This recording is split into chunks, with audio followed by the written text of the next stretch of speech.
Ang hirap talaga magpigil. Like, seriously. Ilang beses ko nang gustong sabihin sa kanya, Rina, ako si Axel. Pero lagi akong nauunahan ng kaba or worse, timing. At ngayon, here she is. Nakaupo sa tabi ko, naka-crisscross ang legs, and chewing on her straw habang tumatawa sa random kwento ko. Wala siyang idea na yung kachat niyang gabi-gabi na si Axel, ako rin yun. Mas komplikado to kaysa sa akala niya. Kasi I didn't pretend to be Axel just for fun. Sinimulan ko to kasi may dahilan ako. May dahilan kung bakit siya ang pinili kong kausapin anonymously. At kahit gusto kong umamin ngayon, alam kong hindi lang basta-basta pag-ibig ang involved dito. May mas malalim pa. May kailangan pa akong malaman. May mission pa akong dapat lutasin.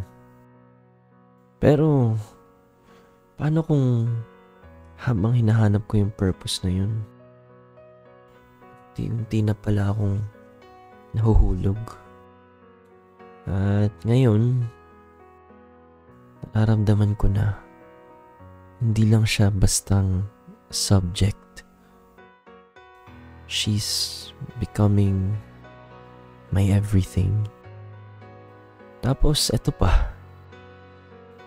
Bigla siyang tumingin sa akin ng matagal. Bakit parang familiar ka minsan? Familiar as in best friend mo ko? Like, yung mga sinasabi mo. Parang narinig ko na before. Parang deja vu lang, ganun. Maybe pareho lang kami ng vibes ng online jowa mo? Ni Axel? Pwede. Pero, iba eh. Parang mas ikaw na yun. Wag, Rina. Huwag mong sabihin ng ganyan. Pinipigilan ko sarili kong hindi umamin kasi alam kong the moment na umamin ako, everything will shift. Baka mabura yung tiwala. Baka mawala lahat ng progress. Pero kung di ko rin sasabihin, baka ako naman yung mawala sa kanya. Baka naman iniisip-isip mo kasi ako palagi, kaya pati si Axel parang ako na rin. Hala, bakit parang may laman yan ha? Ang hangin mo talaga? Ano? Wala. Wala nga. Nagkatinginan lang kaming saglit, pero yung silence parang sumisigaw. I hate it. Gusto ko na lang umamin. Pero paano kung mauna siyang magalit? Paano kung sasabihin niya na ginamit ko lang siya? At paano ko papaliwanag na may rason ako? Na hindi lang ito dahil curious ako, hindi lang ito dahil bored ako, na kaya ko siya kinausap bilang Axel dahil may kailangan akong malaman tungkol sa kanya. Sometimes, mas gusto ko na kausap ka kaysa kay Axel. Lalo na, palagi niyang hindi natutupad mga pangako niya. Boom! Ayun na. Diretso sa heart. Wala man siyang sinabing may gusto siya sa akin. Pero, that hit different. Oh. Gusto ko sana sabihin same. Pero natameme ako. Nakakagulo ka kasi. Huh? Paanong nakakagulo? Masama ba yun? Ewan, basta iba yung presence mo. Ilang beses ko na rin naisip yan na iba si Rina. Na kahit simpleng ngiti niya, kumakapit. At ngayon, hearing her say that about me, parang gusto ko na talagang aminin lahat. Pero again, timing. Palaging timing. Hindi mo ba naisip na baka ako yung tipo mong lalaki? Hindi. Pero one time, oo.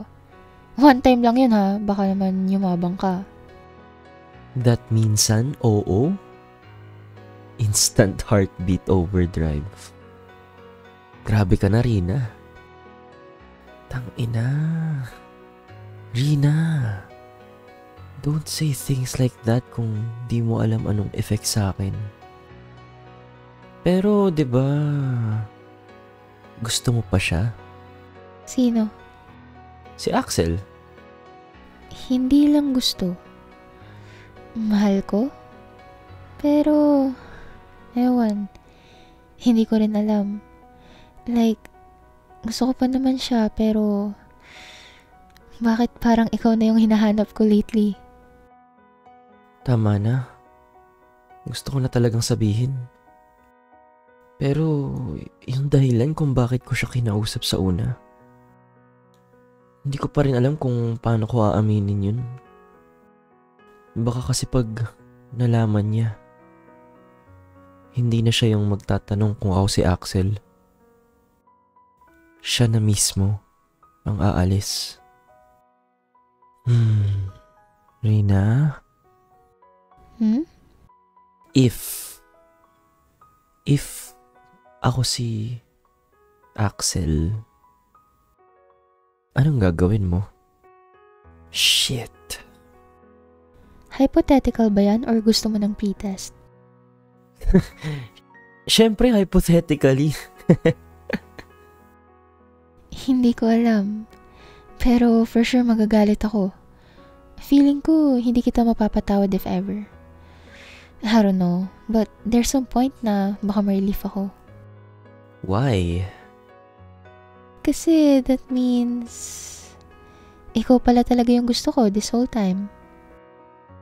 Grabe. Parang gusto ko na lang siyang yakapin sa sobrang gulo ng puso ko. Gusto ko nang matapos to.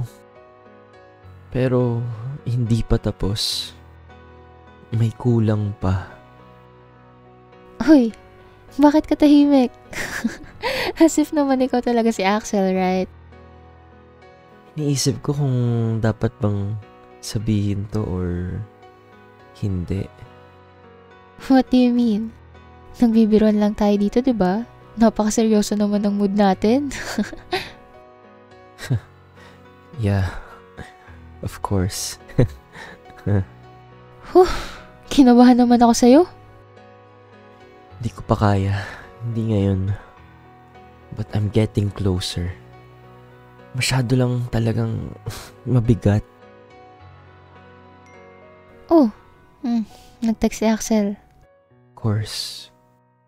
Hi, love.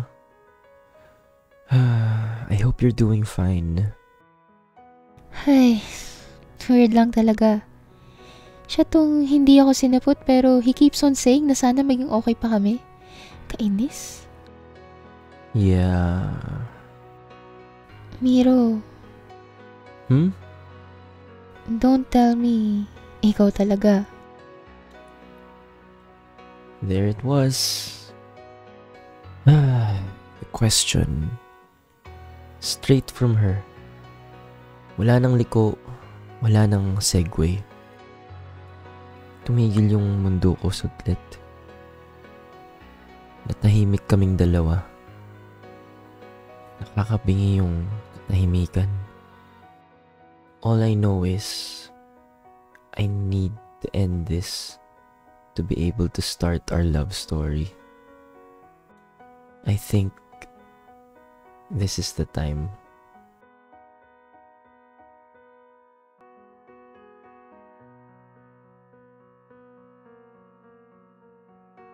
Tang ina ni Miro. Hindi ko alam kung nagbibiro pa ba siya or ano. Ayokong maging siya si Axel. Pero bakit parang nag-hope ako na totoong siya nga. Ewan, ang gulo-gulo. Anong gagawin mo kung oo? Gusto mo ba makita yung next part? Click mo lang yung join sa tabi ng subscribe.